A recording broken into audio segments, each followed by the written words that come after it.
Thanks for coming inside the coach's room. I'm Petey. Today, this is it. This is the game 3 penalty video.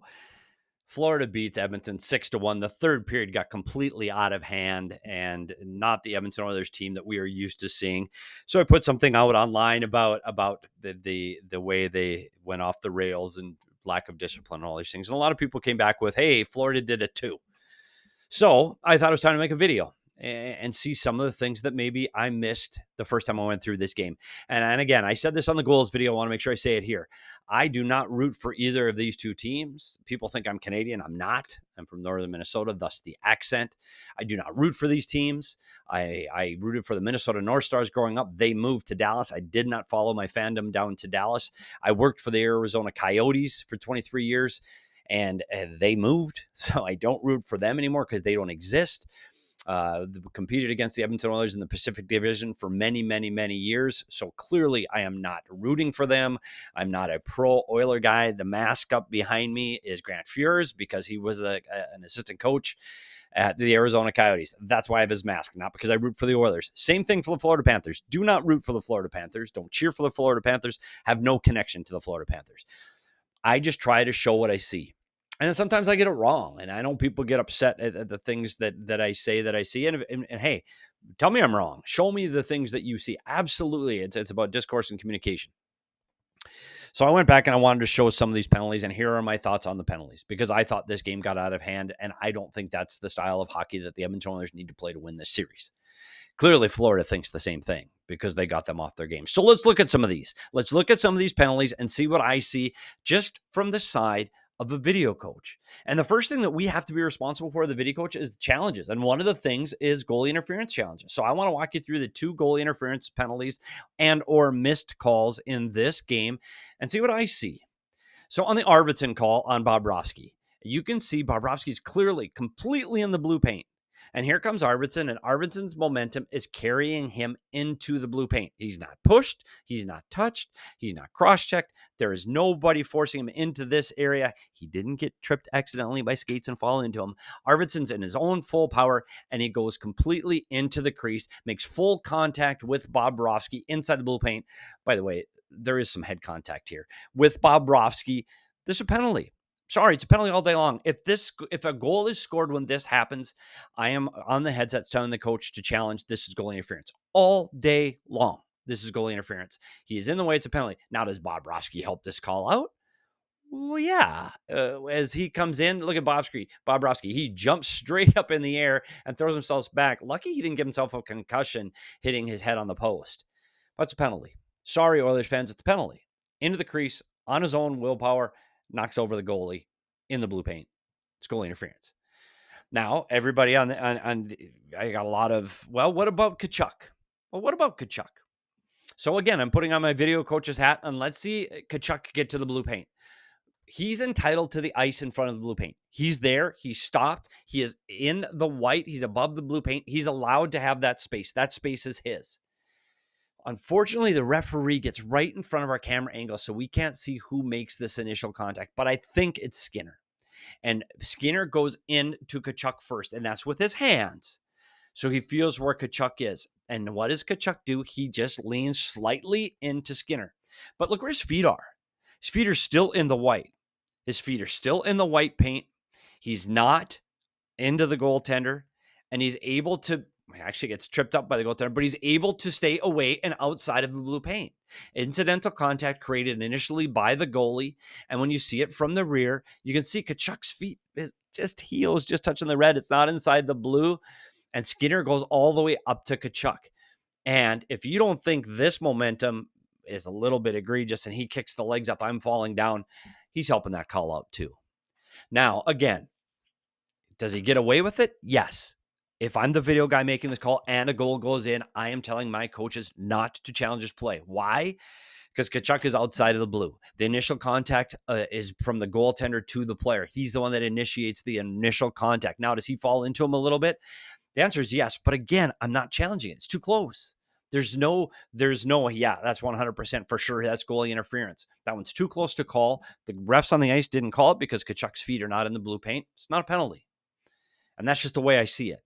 Now, were some penalties missed in this game? Yes, there were. And I'm sorry to tell you this, they get missed on both sides every single game all year. Why? Because there's 2 referees on the ice and there's 12 players on the ice. They literally can't see everything all the time. They're human. Now, do they get most of them right? They honestly do. And it's impressive the accuracy that referees and linesmen have at the speed of this game. So let's go to the second period. And that's where I was told to look for a lot of these calls is in the second period. And you can see stick up as this puck comes, stick up into the face. It's not on the follow through. He's trying to get around the player, stick up into the face, high sticking. Was it a high sticking penalty? Sure looks like it from here, but we don't get to see the follow-up look because there's no replay, because there's no penalty. But it sure looks like that there was a high stick by the Florida Panthers halfway through the period. Should have been a penalty. That's what it looks like. Again, call it like you see it. Should have been a high sticking penalty. There wasn't. Florida attacking the net. Puck comes out on a rebound. Is this high sticking? Yes. The answer is yes. Luostarinen gets a stick up in the face, gets Klingberg right across the nose and across the shield. There is no doubt this play is high sticking and should be a penalty on the Florida Panthers. Yes. If I'm sitting in the video room and I see that, I'm going, they missed one. But they missed one. They miss calls both ways. They do. And I want you to watch on this first goal of the Florida Panthers, I want you to watch Leon Draisaitl because he wouldn't do anything wrong, right? Watch Leon Draisaitl as he gets to the net. Elbow to the head, severe elbow to that. Another elbow to the head. Guess what? There's no call on that either. It happens. It happens both ways. That's an elbow. Sorry, it is. And again, I'm saying on the headset to the head coach, that's an elbowing call. They missed it because they missed things. Well, there's more calls that get missed. Now, this one, I want to show you how little this is. So we see Ekblad going back to get the puck against McDavid, right? He's tugging on McDavid's arm. Could it be a holding? Gosh, maybe. But if you start calling every call like that, it's going to be a long game.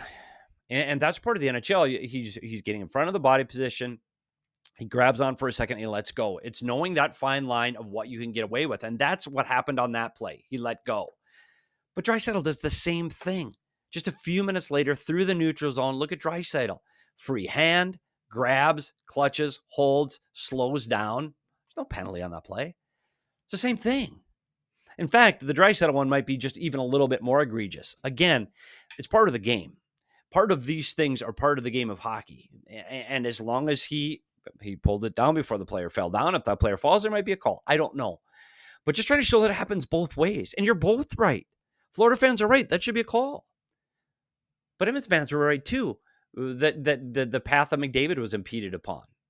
Now, Arvidsson gets a stick tangled up with Ekblad. Ekblad's trying to get away. Oh, it's a tripping call, right? No, it's not a tripping call.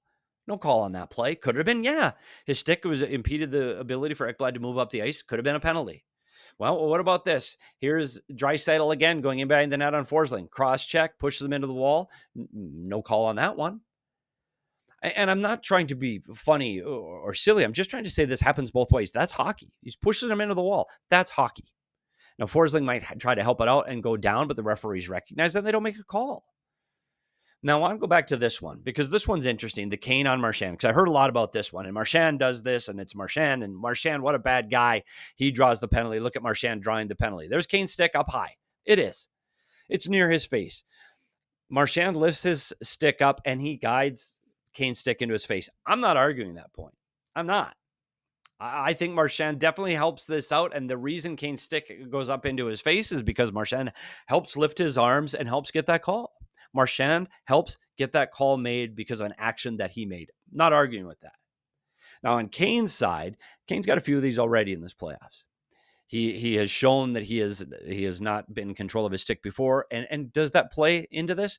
The referees will tell you no, but it's human nature. You've seen Kane do this multiple times, just like you see Bennett going to the net, and he's not going to get the benefit of that anymore in the series, by the way, because it was called on him again, and Edmonton scored in game 2 off him going to the net. So part of this is Kane's history. It is. And he's done, how many high sticks has he got just in this series alone? So that's part of it. Marchand helps them out. And of course, no one on the Edmonton Oilers would ever do that when Marchand's around, right? Well, I want you to watch this one. This is Connor McDavid and Brad Marchand coming up the ice. You see McDavid's hand holding Marchand's stick? Marchand can't get his stick out. It's holding it. Marchand's trying to get his stick down so he can play the puck. Connor McDavid's holding the stick. It's holding it. And finally he looks, sees the referee, and lets go. Why? Because he got the call. And he gets Marchand for hooking. Now, if that's not helping out a call to get a call against a player who has a history, who can be a guy that can be an agitator and be a problem, if you don't think that Connor McDavid helped to make that call, you're wrong. It's the game of hockey. It's doing what you can do to get a leg up on your opponent. Connor McDavid knows Marchand sticks there. He holds it. He puts it into his stomach and he holds that stick because he wants to get the call, because he wants to go in the power play. Stanley Cup Finals. You do what you got to do. So what Marchand did to Kane is what McDavid did to Marchand. I don't see the difference. Sorry. They both exaggerated the play to get the call in their direction. And I want to show one more, because this is Barkov going around. This is the one that creates the goal. And I heard it says, well, what about the slash on Barkov? Barkov's one-handed, no momentum. And I did see this. It might have gone off Klingberg's hand. It is. This isn't a slash. It's not. It's not a slashing penalty. Shouldn't be called a slashing penalty. Ref's there. It's not a slashing penalty. So I don't agree with that Barkov should get a slashing penalty. But after that, free hand, grabs Klingberg, spins him around, and throws him down. Now, is that a holding? Well, yeah, that's a holding penalty. Barkov's free hand stops the forward momentum of the defenseman of the Edmonton Oilers. That's a penalty. And again, I'm sitting in the video room saying that's a penalty. The Florida Panthers should have been penalized. Barkov should have been penalized for a hold on that play, and the referee didn't call it. Now, the referee's got a better vantage point than I do. He sees it. He sees his free hand. He's right there walking. So if he's not calling, he sees it. I'm telling my the head coach, they would say, what do you think? And I said, yeah, I think it was a hold, but the ref sees it. So then it's not a hold. It's not a penalty if he doesn't call it, right? So again, I want you to show you the same play. Barkov, free hand, does this. And now Verhaeghe is getting to the puck. McDavid, free hand. Free hand grabs Verhaeghe, stops his momentum, and he's trying to take him off the puck. I'm just trying to point out that it has to go both ways. And your fandom colors your eyes on what these penalties should or shouldn't be. It just does. Florida Panthers are saying there should have been calls. And Edmonton Oilers fans are saying there should have been calls. What bothered me is what happened in the third period. These things are not in the play. They're not in the game. They're not part of the game. That's Kapanen on Luosterainen. That's a cross-checking penalty. It's not part of them trying to gain an advantage of the game. Frederick are you telling me this and trying to get an advantage of the game? Full cross-check in the back. Again, here we go again. Another cross-check. Breaks his stick in half on his kidneys. That's not the way the Edmonton Oilers play. And you can talk what you want about what the Florida Panthers are doing for their penalties. We're not doing that. They're not doing that. Here's Bouchard. Cross-check. Okay, I'll give him the cross-check, but this two-handed slash to the back of the legs of Verhaeghe, I understand where your frustration is, but this discipline is out the window for the Edmonton Oilers. Can't win like that. You can't win when you're off the rails like that. And now Verhaeghe falls, and it gets worse. So as he's falling down, what happens? Oh, yeah. He gets the stick in the face by Kane, intentionally in the face. Again, what happened to the Oilers? And you can talk about the little clutches and grabs and hooks and holds along the way by the Florida Panthers. You can, because they're there and they should be penalized. And the high sticks and all that should be called. 100%. But it's not this. It's not this. Wallman in front of the net. Kachuk's a pain in the rear end. I know he is. And if you want to fight him, fight him. And he probably won't fight back. I agree to Edmonton Oilers fans. He's probably not dropping the gloves back. But here's Wallman. Takes a stick. And I'm sorry, but that's a spear. And then punch in the face. This I'm actually okay with. This is okay. This is in the crease. Get out of my crease. I'm going to protect my goaltender. Go after him like this. Yes. And I don't think this is going to get called. I don't. The spear I don't like. I don't like the spear into Tkachuk, but this, get out of my crease. You've done this all game long. I'm going to show you. I'm going to push you out. I don't think the referee calls this at that point, and he hasn't.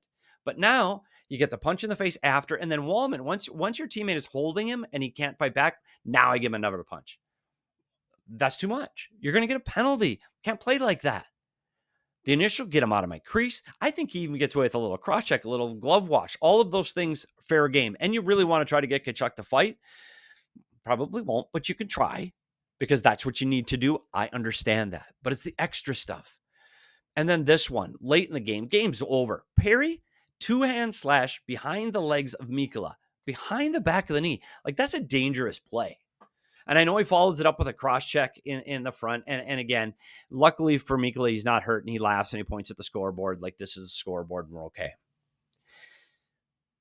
That was my problem. Next up is game 4. I'm telling you this as an Edmonton Oilers fan base, you have to go, they can't play this way.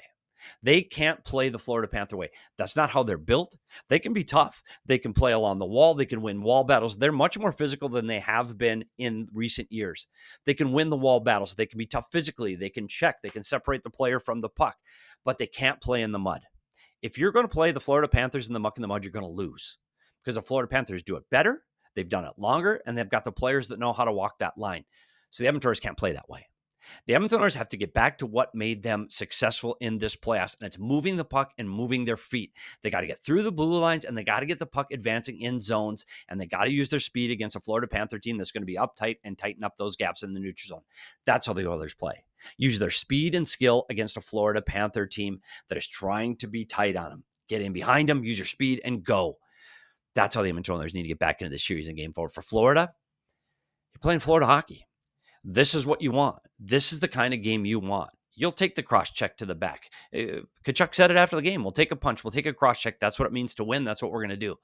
Well, they pushed the Edmonton Oilers here. They pushed them here by getting through the blue paint. They pushed them here by not getting called on some of these small ticky-tacky high sticks and holds, and they're not getting called, and the frustration level boiled over because that's how Florida plays. Edmonton can't get sucked into that in game 4. They got to rise above it. They got to show discipline. They got to show that they're together. They got to have leadership. That starts with the coach. That starts with the captains, and they can't play like this. They got to play the way Edmonton Oilers had success this entire season, and that's with speed and skill. Thanks for coming inside the coach's room with me on this one and watch me break this one down. Yeah, you can send all the mail you want. I'm just calling it like I see it. The referees missed calls on both sides. They did. I just didn't like the way the Edmonton Oilers responded in the third period. And I know they got their frustrations out and they'd boiled over and enough was enough and they showed it. And this game was over. It was 4-1, 5-1 by then. So this was the time to do it. I do think the player, if this happens in game 63, there might be some supplemental discipline or some fines on some of these plays that are really egregious that I thought that just went over the line. Well, hopefully Edmonton got that out of their system in this game. And thanks for watching. And I'm really not here trying to take sides. I'm really just trying to say what I see. And I don't like that kind of hockey. I don't like the kind of hockey that we saw in that third period. That's not the kind of game. I'm all for sticking up for teammates. If a guy goes through your crease, grab him by the jersey and it's drop the gloves. 100%. You make a cheap shot on one of your teammates, come to his aid, drop the gloves. I'm not saying no fighting. I think that I will say this. I think there needs to be fighting in the game. I think there's a part of the game of hockey that there's going to be some self-policing. But I think it just went too far at the end of game 3. Thanks for coming inside the coach's room. I'm Petey, and we'll see you at the rink.